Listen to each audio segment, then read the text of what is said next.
एक गिलहरी समुद्र की रेती अपने शरीर में लगाकर और भागी भागी जावे और पत्थरों के ऊपर अपने शरीर को छटपटा के दौड़ावे। हनुमान जी गौर से देखें।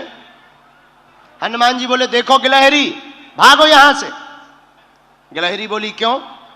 हनुमान जी बोले, तुम्हारा छोटा सा शरीर, बड़े बड़े बंदर, अभी कोई पैर रख दे तो मर और जाओगी, नाहक में शरीर गवा दोगी।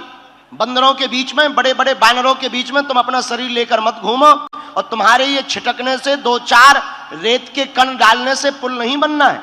गिलहरी कुछ नहीं बोली, दोनों हाथ ऐसे करके खड़ी हो गई, मानो हनुमान जी को चिढ़ा करके कहने लगी हो कि तुम बड़े हो तो क्या हुआ, हम भी छोटे हैं, हम भी अपने स्तर से काम भी तो कर रहे हैं। हनुमान जी ने गिलहरी को बहुत समझाया, लेकिन गिलहरी नहीं मानी। गिलहरी कहती, अगर हम छोटे हैं तो सेवा तो करेंगे। जब गिलहरी नहीं मानी तो एक बार हनुमान जी के ही पांव के अंगूठा के छोटे से भाग से गिलहरी की पूंछ दब गई। अब गिलहरी बड़ी चिचियाई। हनुमान जी ने देखा कोई चिचिया रहा है, कौन है? नीचे देखा तो गिलहरी। हनुमान जी ने पैर दूर किया तो डांट करके हनुमान जी ने कहा, हमने पहले ही कहा था कि यहां बीच में मत घूमो। अब मान गई, देखो घाव बन गया तुम्हारी पूंछ में, वो तो कुशल है, हमारा पैर के अंगूठा का अंगला भाग रखा, अगर अंगूठा ही रख जाता सोई तुम्हारा काम हो जाता। गिलहरी रोने लगी, बोली, रुक जाओ, हम तुम्हारी राम जी से शिकायत करेंगे, बड़े दरबार में तुम्हारी शिकायत करेंगे। हनुमान जी बोले, जाओ कर दो, हमें कोई दिक्कत नहीं।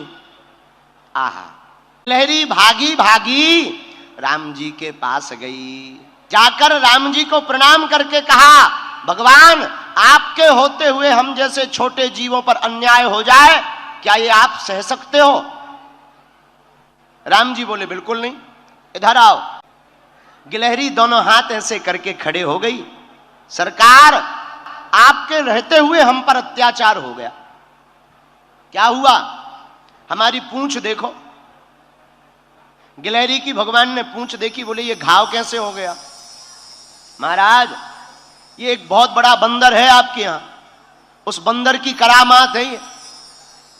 राम जी ने गिलहरी को अपनी हाथ में लिया, पूंछ के ऊपर हाथ रखा तो जो उसका दुख था, करुणावान करुणा निधान श्री रघुनाथ जी के हाथ रखते ही उस पूंछ का घाव ठीक हो गया और गिलहरी प्रसन्न हो। राम जी अपनी 3 अंगुलियां गिलहरी के ऊपर फिराए।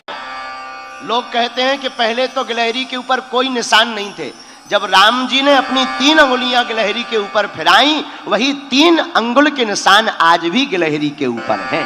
राम जी ने कह दिया कि अब हमारी सील सिक्का लग गई, अब तुम्हें कोई रोक नहीं सकता। गिलहरी बोली, ऐसे काम नहीं चलेगा, आप हमारा पहले न्याय करो। आपके यहां बलवान बंदर ने हमारी पूंछ में घाव लगा दिया, उसको दंड दो, और आप जब तक दंड नहीं देंगे तो हम मानेंगे नहीं। राम जी बोले, ठीक है, जाओ ले आओ। गिलहरी बोली, पहले वचन दो कि आप दंड दोगे।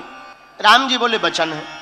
गिलहरी भागी भागी हनुमान जी के पास गई, बोले, चलो, और आपको प्रभु ने बुलाया है बड़े दरबार में, बड़े बड़े बलवान बन रहे थे, बड़े बुद्धिमान बन रहे थे, आओ अब हम तुम्हें ठिकाने लगवा कर मानेंगे। हनुमान जी बड़े हंसे कि ये गिलहरी बड़ी विचित्र है, बहुत परेशान कर रही है। हनुमान जी, श्री हनुमान जी गिलहरी के साथ साथ राम जी के द्वार पर पहुंच गए। राम जी को प्रणाम किया, क्या बात है, और तुमने गिलहरी का अपराध क्यों किया श्री हनुमान जी?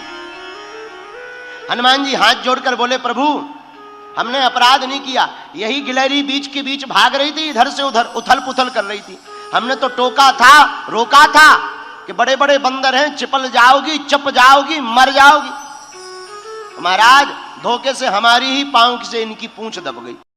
राम जी बोले, सुनो, अपराध तो किया ही है, पर हनुमान जी ने गिलहरी से पूछा, एक बात बताओ, तुम्हारे रेत के कण डालने से समुद्र का पुल बनना नहीं है, फिर भी तुम इतनी परेशान क्यों हो रही थी? राम जी बोले, बात तो सही है, बताओ गिलहरी। गिलहरी ने जो जवाब दिया उसको सुनकर हनुमान जी की आंखों में आंसू आ गए। आहा, गिलहरी हाथ दोनों जोड़कर बोली, राम जी, है।